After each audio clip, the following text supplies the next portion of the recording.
ప్రస్తుతం మనం తెలంగాణ భవన్‌లోనే ఉన్నాం. తెలంగాణ భవన్‌లోని ఈ హోటల్‌కి సంబంధించిన అటువంటి వాళ్ళు అంటే స్ట్రీట్ వెండర్స్ కానివ్వండి, లేకపోతే హోటల్‌లో పనిచేసే అటువంటి వాళ్ళు ఎవరైతే ఉన్నారో వాళ్ళంతా కూడా బీఆర్ఎస్ పార్టీకి మద్దతు ఇవ్వడానికే వచ్చారు. రైట్. అయితే జూబ్లీ హిల్స్ ఎలక్షన్స్ ఉన్న నేపథ్యంలో అసలు వాళ్ళ మాట ఏంటో తెలుసుకునే ప్రయత్నం చేద్దాం. ప్రస్తుతం మనతో పాటు అయితే మారయ్య గారు ఉన్నారు. ఆయన్ని అడిగి మరిన్ని వివరాలు తెలుసుకునే ప్రయత్నం చేద్దాం. నమస్తే అండి.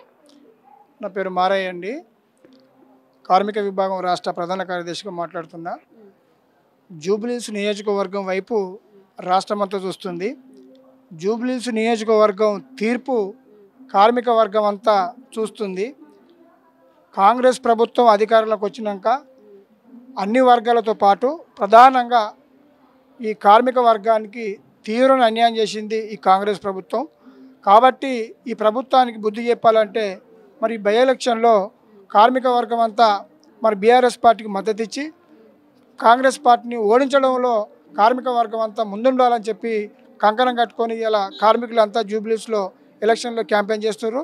దాంట్లో భాగంగా ఇలా జూబ్లీహిల్స్ నియోజకవర్గం ఉన్నటువంటి హోటల్ కార్మికులు అంటే క్యాంటీన్లలో కానీ అక్కడ ఇడ్లీ సాంబార్ ఏదైతే టిఫిన్ సెంటర్స్ ఉంటాయో అందులో పనిచేసే వర్కర్స్ కానీ అనేక మంది ఓనర్సు పనిచేసే వాళ్ళందరూ ఇలా 200 మందితోటి కేటీఆర్ గారికి సంఘీభావం తెలిపి మేము జూబ్లీహిల్స్ నియోజకవర్గంలో ఓటర్ రంగ కార్మికులంతా బీఆర్ఎస్ పార్టీకి మద్దతు ఇస్తున్నామని చెప్పి ఈరోజు ఈ మీటింగ్ పెట్టుకోవడం జరిగింది.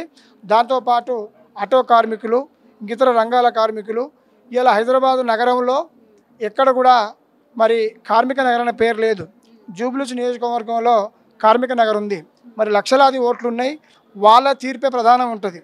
ఇలా కార్మిక వర్గం జూబ్లీహిల్స్లో ఉన్న కార్మిక నగరు ఎవరికి అయితే మద్దతు ఇస్తారో ఆ వర్గం ఎవరికైతే మద్దతు ఇస్తుందో ఆ పార్టీ గెలుస్తుంది.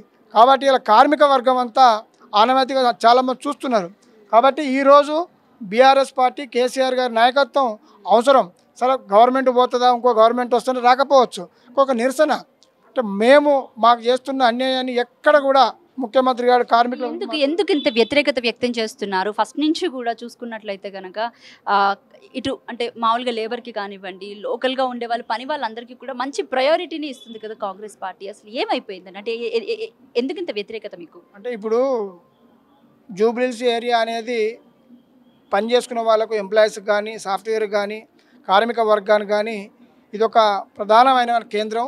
ఇక్కడి నుంచి అనేక ఏరియాలకు పోయి విస్తరించి వర్క్ చేసుకుంటారు.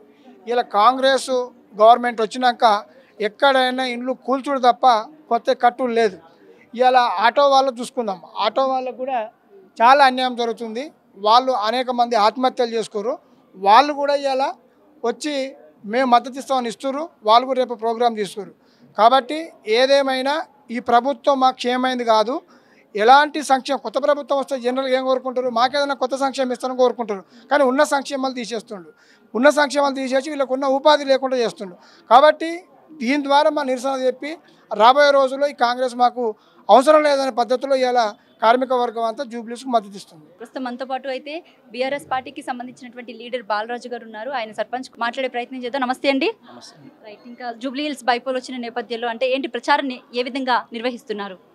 అయితే మాకు ఇక్కడ బోరబండలో మేము మామూలుగా కొన్ని ఏరియాలు అట్లా తిరుగుతున్నాము. మామూలుగా ప్రజలు అక్కడక్కడ మేము హోటల్స్ దగ్గర చిన్న చిన్న పళ్ళ షాపుల దగ్గర అడుగుతున్నాం, ఎలా ఉంది టీఆర్ఎస్ ప్రభుత్వం బాగుందా, ఇప్పుడు ఉన్నటువంటి కాంగ్రెస్ ప్రభుత్వం బాగుందా, ఏ ఉన్నాయంటే వాళ్ళు ఒకటే మాట చెప్తున్నారు, టీఆర్ఎస్ ఉన్నప్పుడు మాకు ఎలాంటి గొడవలు లేవు, ఎలాంటి పంచాయతీలో అంత హాయిగా ఉన్నాము, మాకు కావాల్సిన అన్ని కేసీఆర్ గారు అన్నీ పంపించారు.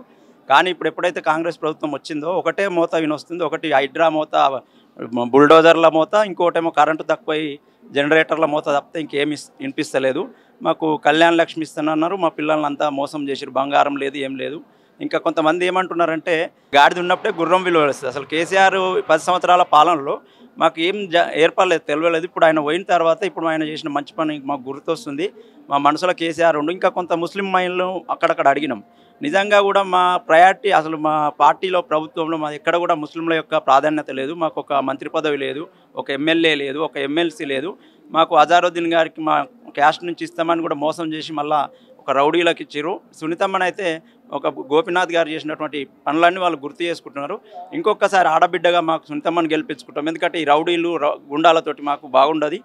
మళ్ళీ మాకు సునీతమ్మను గెలిపించుకొని మా జూబ్లీహిల్స్ను కేసీఆర్ గారికి అందిస్తాం విజయం అని చెప్తున్నారు. అదేవిధంగా ఈ యొక్క ఎన్నిక మామూలుగా ఇది అన్ని పార్టీలకు కాంగ్రెస్ ప్రభుత్వం మీద వ్యతిరేకత ఏ విధంగా ఉంది? మీరు అడిగే ఉంటారు ప్రజల్ని కూడా, చాలా మందిని.